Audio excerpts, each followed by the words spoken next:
রাজশাহীর হয়ে বিপিএল খেলতে এলেন কামিস। বিপিএল এ নামি বিদেশি নেই এমন হলাকা পুরাতন না। বিপিএল এ কয়েক বছর ধরেই মানসম্মত বিদেশি ক্রিকেটারদেরকে সংকেত ভুগছে বাংলাদেশ টি-20 ফ্র্যাঞ্চাইজি লিগ। বর্তমান আসরে বেশিরভাগ দলেরই আছে মানসম্মত বিদেশি খেলোয়াড়, তবে সেই সংকট কিছুটা প্রকট দুবার রাজশাহীর জন্য।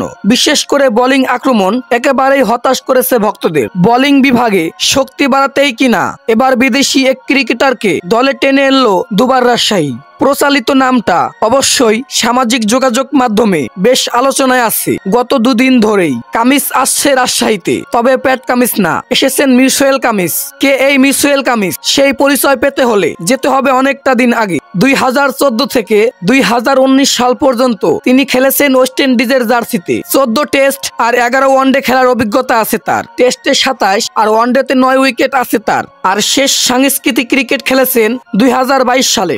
সবশেষ খেলেছেন ভাইলাটি ব্র্যান্ডে। অভিজ্ঞতা আছে সিপিএল খেলারও, তবে কোনো জায়গাতেই খুব একটা স্থায়ী ছাপ রাখতে পারেননি এই পেসার। ভাইটালিটি ব্র্যান্ডে 3 ম্যাচে 5 উইকেট তার। সিপিএল এ 8 ম্যাচে 1 উইকেট পরিসংখ্যান নিয়ে বাংলাদেশে আসছেন তিনি।